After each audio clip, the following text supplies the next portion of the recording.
with special guest film critic Jiminy Watches and a special performance by Harmonix. Now give it up for your host, Matthew Toller. Greetings, lovers and non-lovers, friends and enemies, family members and relatives. We are gathered here today to celebrate a month of awesomeness. We got lovers, we got inventors, we got some name changers, name rearrangers, real life Power Rangers, and, well, we don't have Power Rangers, we couldn't book them. We at Late Night, though, think our show can totally be educational, and in fact, we want to show you what the standardized curriculum won't.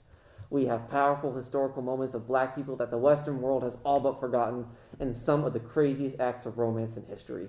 Me and my sleep-deprived team of hardcore researchers have found this information to share with you.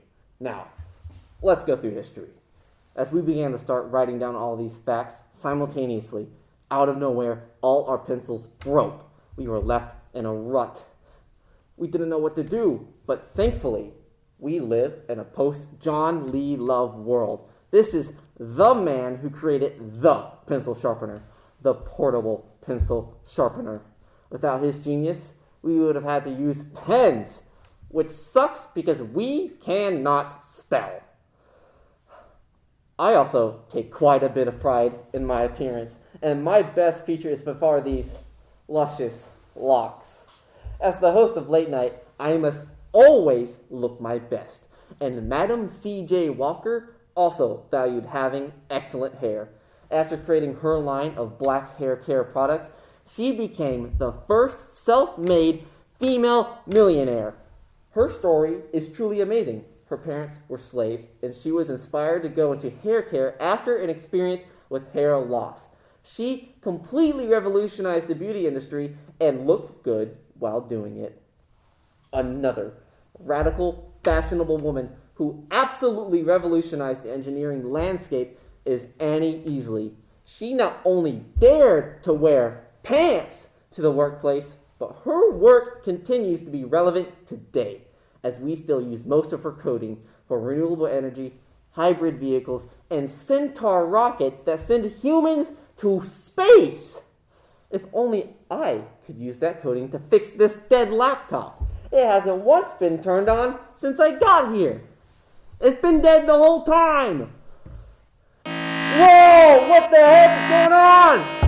Whoa, sorry viewers, it seems my security alarm went off. Thanks to Marie Van Britton Brown, I can keep my house and family safe with a simple alarm and the ability to yell at whoever is at the door with a special mic. I clearly said the instructions to my delivery was to leave it on the sidewalk! Whew. Sorry there, I got a little worked up. I have to apologize for that. As a matter of fact, I almost got as crazy as I did when I watched the Star Trek episode where William Shatner kissed Nichelle Nichols as Captain Kirk and Uhura. The kiss that's often attributed as the first interracial kiss on United States television. This move was an exceptionally radical for the time. One might say it was even metal. People often say love is soft and squishy, but love is hardcore. And in our next epic list, I'm going to tell you Late Night viewers how epically metal love can be. Love can freaking hurt people. When you break up, sometimes all you want to see is the person that broke your heart just get squished like the bug they are. And now you can. San Antonio Zoo will name a cockroach after your ex and live stream it being fed to the snakes, just like the lying cheat Veronica Van Lewinsky deserves. She and the roaches are just alike, the hissing, the eyes, the promising to outlive me.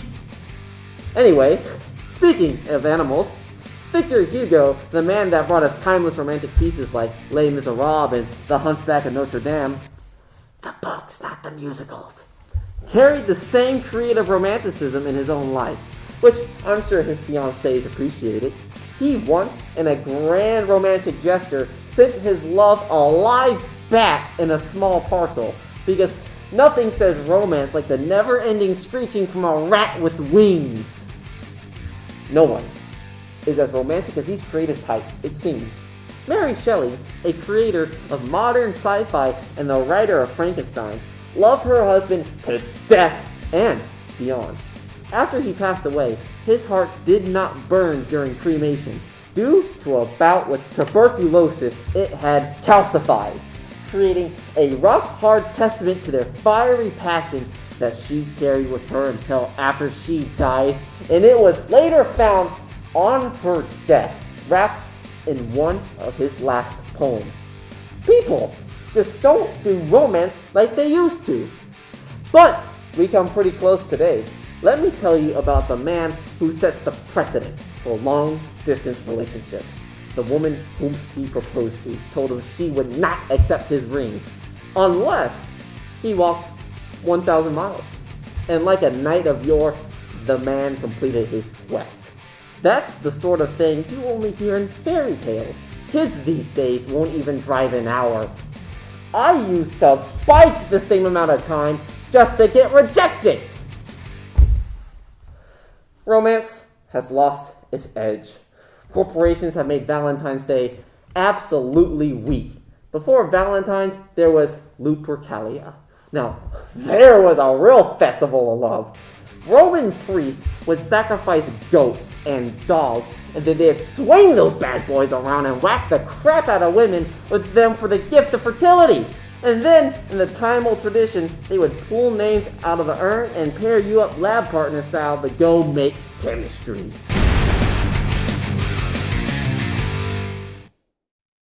Coming soon to theaters, The Valentine's Day to Remember starring Eleanor Benson. Julia is a hard-working female journalist from a small town looking for a job in the big city. Watch as Julia remembers what Valentine's Day is all about as she falls in love all over again. You never look at me like that anymore. Maybe it's because you don't look like that anymore. What was that? Oh, nothing, dear. That's what I thought. This season of love, Julia not only learns the meaning of Valentine's Day, but also the meaning of true love. You never take me out like that anymore. What are you, embarrassed to be seen with me? Honey, I'm trying to be patient, but I'm at work right now. Can we talk about this later? All right, I'll lay off. But as the deadline approaches to find a job and the stimulus check runs out, she'll have to get her priorities straight. She's not the only one. My birthday is coming up, and I haven't heard anything about it from you. Let me guess, you forgot again. Well, for your information, I've been saving up for a trip to Fresno as a surprise.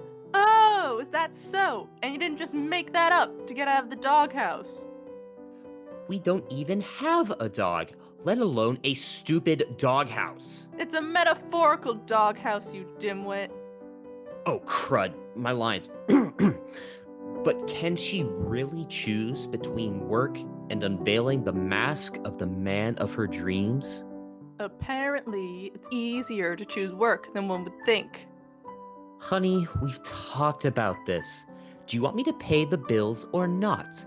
We have to keep up with rent, credit cards to pay, groceries to buy. The car is almost out of gas. I mean, do we really even need to buy each other Valentine's Day gifts this year? You want to skip Valentine's Day? First you skip our anniversary, and now this. What are you, cheap? We can discuss this again later. No, I don't want to shut up about it. You never listen. Put a sock in it! This Valentine's Day, gather around and watch this heartwarming story with your friends and family on the Loot channel at 7 p.m. Central. So you really want to skip Valentine's Day? I don't want to. We have to. Financially, it's the smart thing to do. I literally have $3 and some lint in my pocket. And now this, and another thing. I'm freaking tired of my mother. Welcome back, everybody. I am excited because we're going to be talking about movies today, one of my favorite pastimes. And with us, we have a special guest, Late Night's own film critic, Jiminy Watches. Greetings, Matthew, and salutations, audience. I am elated to be here today. And we are elated to have you here as well. Now, I want everything to be open and clear that we would have recorded this sooner for Valentine's Day, but you were actually busy at a high school student film festival reviewing their romance movies. Yes, I was. I reviewed them regardless of age or level, and, of course, I was sure to be fair and just in my reviews, but I did not go easy on them, to say the least. A couple students cried. Oh, wow. I have to admit. Well, I wanted to let everyone know, because you said you had a couple of achievements that you wanted to share with us today. Yes, as you know, I am the youngest member of the Critics Guild of the Greater Tacoma area, and I am the Critic of the Month for the month of February as well. Oh, wow. This is the first I've heard of the guild. It's a real thing, I assure you. It's a very real thing. Okay, well, we have you here because I wanted to talk about romance movies, and one of my favorite romance movies of all time is The Proposal. I just love the hijinks that the characters get in, and how everything just leads up into them finally finding out that they're actually in love with each other. And with that being said, I wanted to know, what's your favorite romance movie, Jimmy? Well, that's a tough question, Matthew. However, I'd have to say the movie Predator. Like, with the big alien and Arnold Schwarzenegger? That's the one. I mean, need I say more? Actually, yes, please. I think we're all a little confused about your choice. Well, I'm happy to go into it. You see, the film follows the battle between the character played by Arnold Schwarzenegger, primarily, and the Predator itself, right? Well, you see, this battle is actually a metaphor for forbidden romance and also just absolutely unconstrained obsession in a relationship. The character played by Arnold Schwarzenegger sets traps, and the Predator evades them and tries to kill him, and it shows, really, if you read into it deep enough, the extent to which lovers will test each other in a relationship. And of course, at the end of the film, it shows us that relationships built on obsession and lust only lead to disaster and hurt everyone involved.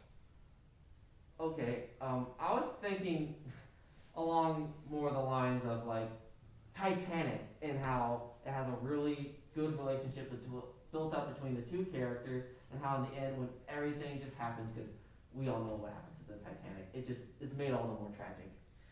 Of course, I think that the movie is a wonderful example of a toxic relationship as portrayed in cinema. I'm sorry, what about Jack and Rose's relationship is toxic?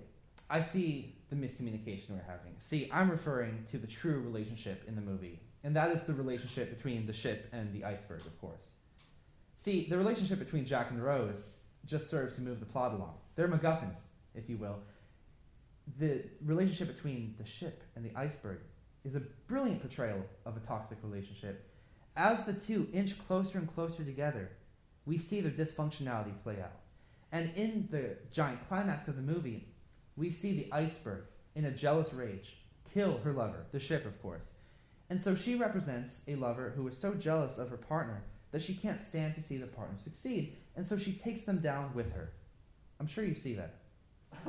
Well, I guess, Jiminy, you could say that this relationship wasn't meant to sail. Can you please take this seriously, Matthew? Are you taking this seriously? Yes, I am a true cinephile, and you are a host of a small college's comedy show? Is this comedy? Okay, I'm just going to ignore that statement, and I want to ask you something real quick. Last question. As a cinephile, as you claim to be, what would you say is the best film of all time? That's a good question. Thank you.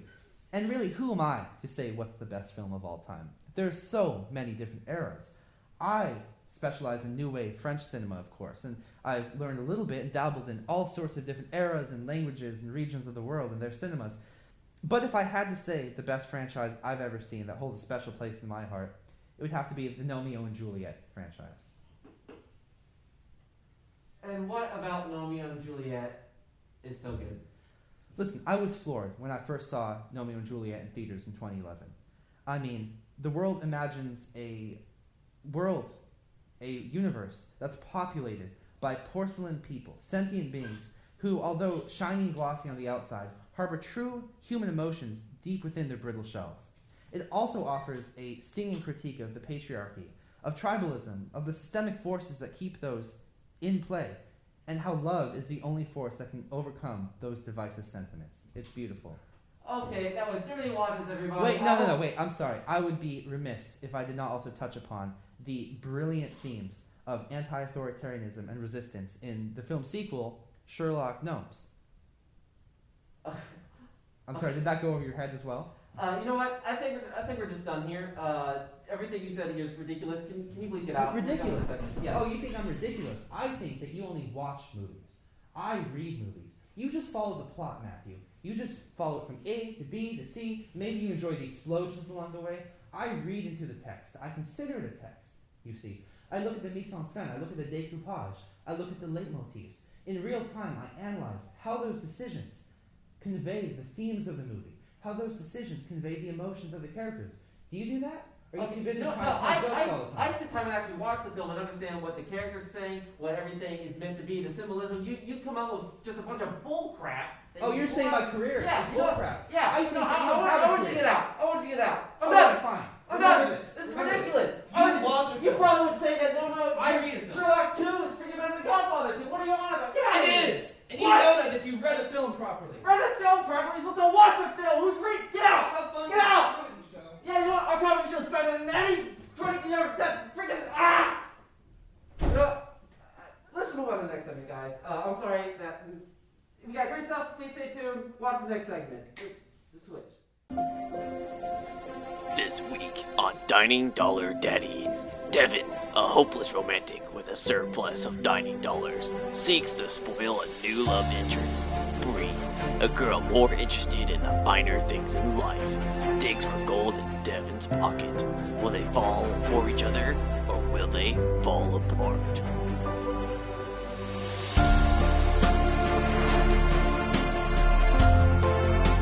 Hey, I'm Devin, and I'm a second-year biology major at PLU, and I haven't really been able to find love on campus. Hey, I'm Bree, and my friends call me Choo Choo. I really don't care about commitment, but I really blew through my meal plan this year, so I need some help.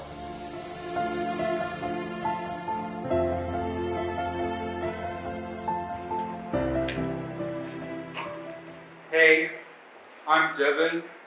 How are you doing, Bree? I'm fine, but let's get the small talk. Let's see that cash. I definitely think that Bree cares more about the money, but I feel like there's a pull between us, and I think it's worth it. I don't give a about the relationship. He's got like $1 million dining dollars left. During their first 2 weeks, the couple spent some quality time together.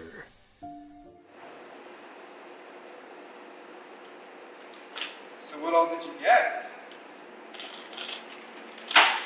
Whoa, how did you get these? They're sold out everywhere. Oh, I mean, yeah, these are nice. Are you gonna wear these? Where did you buy a fish? Okay, $10 cornflakes from home? They're off brand! Okay, I think I'm really getting concerned with how Bree likes to spend her money. But I think I'm really falling for her. Fishy! After a while, our pair started to feel the tension of a relationship. So, I've been meaning to tell you, but my dining dollars are starting to run low. But I think we should still be together. What the dining dollars? Starving? I have needs! You lying piece of Are you kidding me? Are you kidding me right now? I don't No. You. I can't believe you would do this to me. Bree. I have needs! Bree. Okay? I'm gonna be starving in the street. Oh, Don't you Bree. understand that? Ugh. I can't believe this.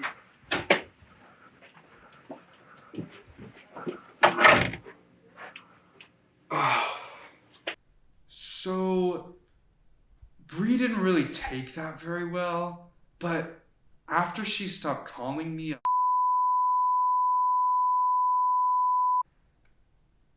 we actually worked everything out, and I really think that everything is going to be okay. Now it's the end of week 4. and our couple has to decide if they're going to stay together or call it quits. What's up, girl? Hi. Whoa, Bree. Who's this guy? Oh, I'm so sorry. I forgot to introduce you to. This is Craig. What's up? What? Have you been cheating on me? What? I didn't even know we were together. You're like poor, and Craig has a way bigger meal plan. Bye-bye!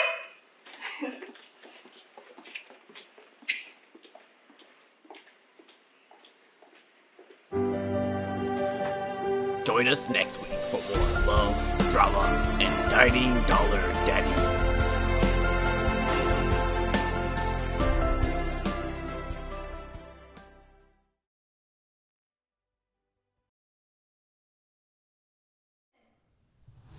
We're in a very disconnected time right now, and so with the late night team was actually caught by surprise when we had a couple of fan letters sent in, and today I'm going to be reading them with you guys, so that way we can feel the connectivity of ye olde letters sent in by mail.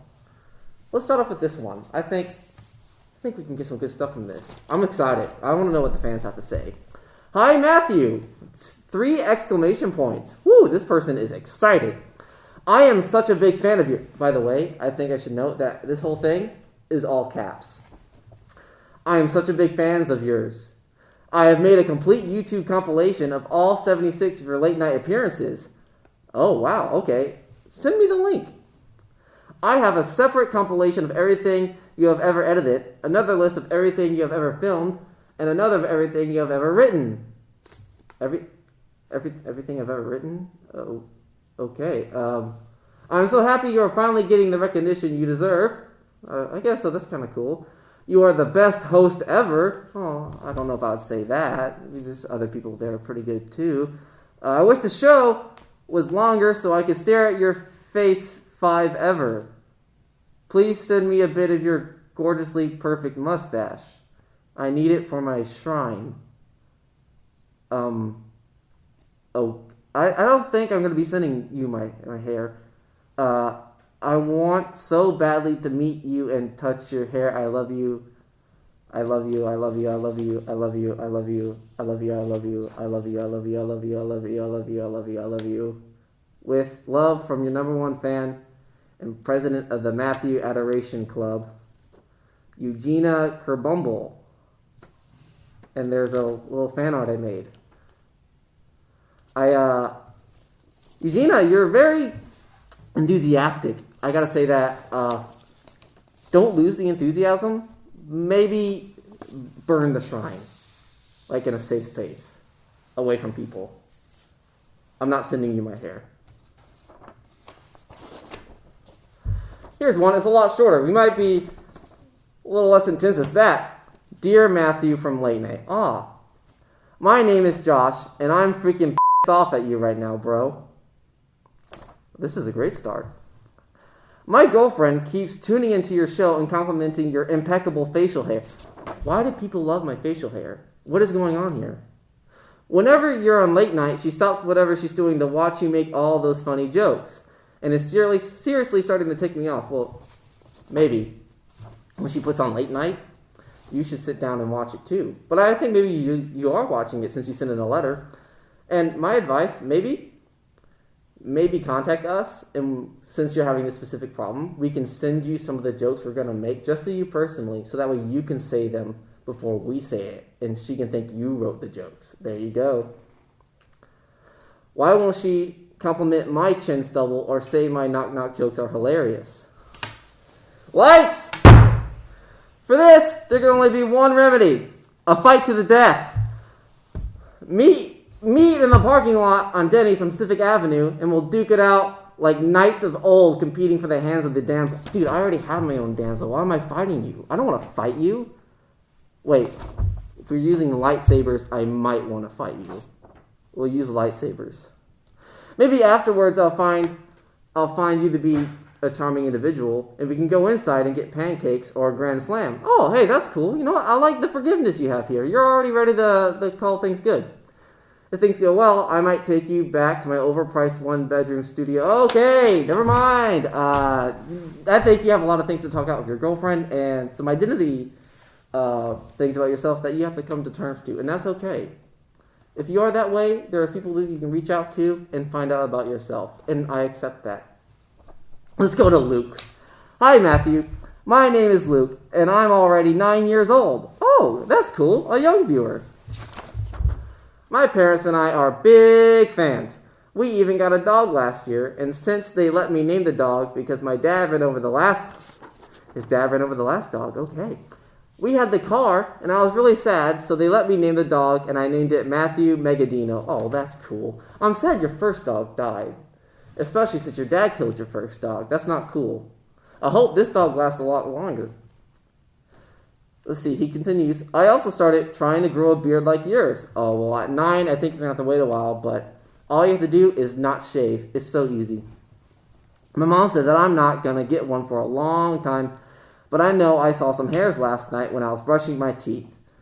Well, hey, I saw hairs for a long time too, and then one day, it's just going to be there. It's crazy, dude. My sister Amaya says she doesn't like you. She says you're stupid and she makes fun of me whenever I talk about you. She's really mean. Well, don't worry about what Amaya says. My sister said the same thing, and look at me now. I learned how to do the emojis with typing today. I'm making the winky face the most. Anyway, I hope you have a good day and that we can be friends. Sincerely, Luke. Oh, Luke, that was really nice. I appreciate the letter you just wrote. And I hope, like I said earlier, that your dog lasts a long time and he can be a good friend with you. And it's okay if Amaya doesn't like me. That's fine. That's fine. I don't have to be liked by everyone. Nah, I don't. It's fine. It doesn't bother me. Oh, wow. This person used size 2 font. This may take me a bit. Hi, Matthew. According to all known laws of aviation, there is no... Okay, this is just the B-movie script, and we're not going to read that because of copyright issues. And then there's a picture of Barry Benson doing a sexy pose in front of a heart.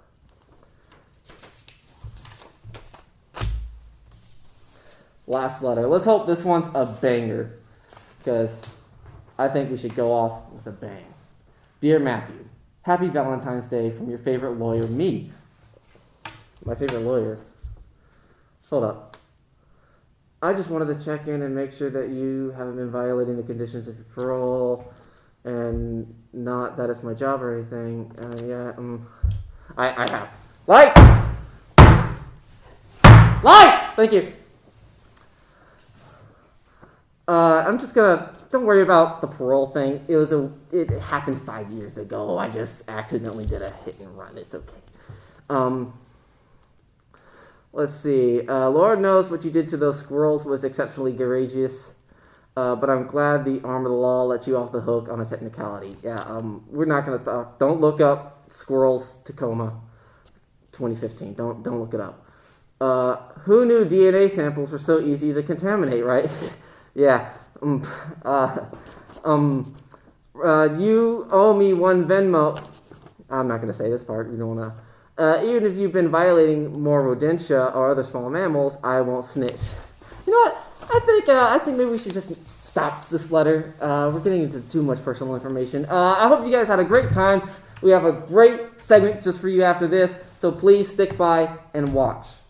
And don't worry about the rodents. Nothing bad happened there. Don't talk to the judge. Don't talk to any cops. Nothing happened with the rodents. The squirrels are fine. They're fine. They're fine.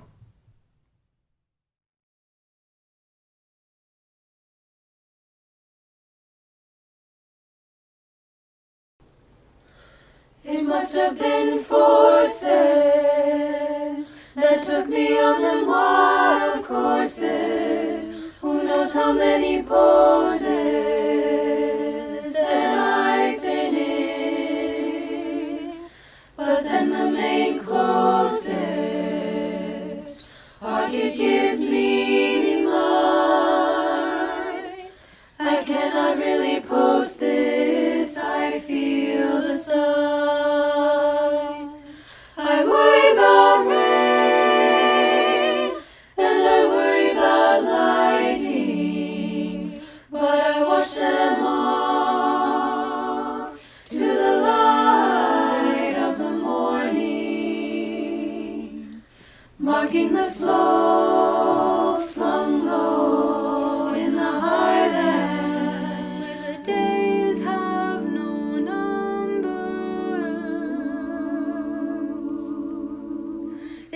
harmed me, it's harmed me, it'll harm, I'll let it in. If it's harmed me, it's harmed me, it'll harm, I'll let it in. And I see you turn around, yeah, oh, turn around, yeah, oh, goddamn, turn around, you're my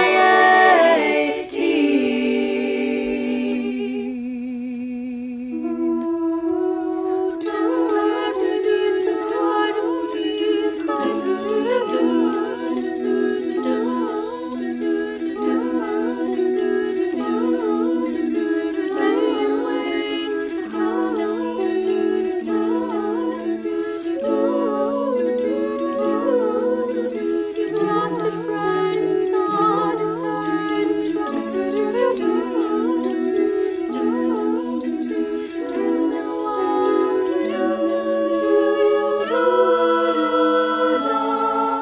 and at once I knew I was not magnificent.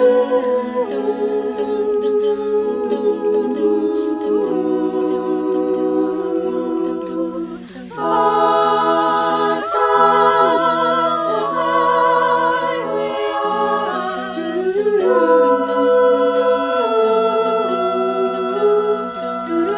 dark and painless paradise. Then I can see for miles and miles and miles and miles. Christmas night, a clutched like a hollow bride. Above my brother eye, entangled spikes. We smoked the screen to make it what it was to be. Now I know it in my mind.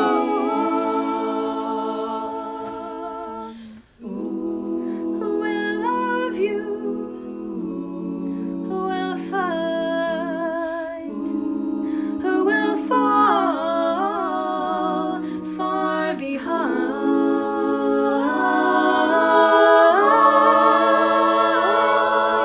And at once I knew I was magnificent.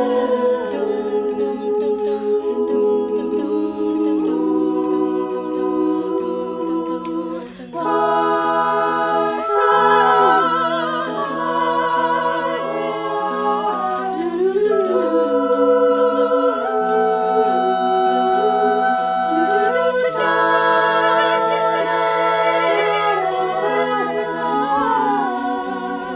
where the days have no numbers.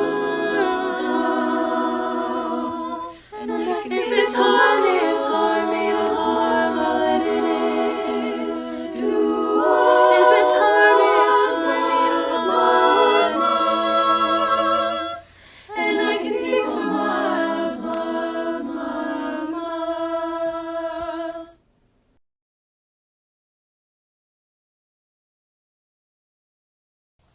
Okay, I have to tell you about this great new late night program that I just found out about. It's a cool points program that gives out great prizes when you do any of the listed actions. When you do something, you earn loot points. And when you earn enough loot points, you get loot dollars. And when you get enough loot dollars, you can trade it in for a prize. For example, when you get 5 friends to join the late night crew, you get 5 loot points. When you get 300 loot points, you get 5 loot dollars. And when you get 500 loot dollars, you get a framed photo of a late night host of your choice. Personally, I already have my favorite host picked out. Caden? No. Henry? No. Madison? No. Me. Yeah, me. My favorite prize yet, though, is worth 500,000 loot dollars. That prize is a romantic candlelit dinner on a winery balcony in France with our very own President Alan Belton. So, I need your help. contact someone from late night. Ask to join. And tell them the secret password, which is Maddie T is the bee's knees. I repeat, Maddie T is the bee's knees. This code will get you bonus points, and I get 10 loot dollars for every time this code is used. If the code is used 10 times, you get 1.5 point multiplier, and I get a multiplier as well. Please, they have my family. Use the code. Save my family. Use the code. Save my family. Use the code. Save my family. Help me, please.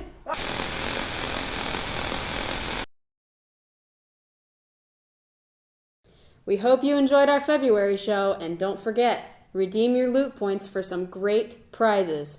And as always, stay nightly, loots.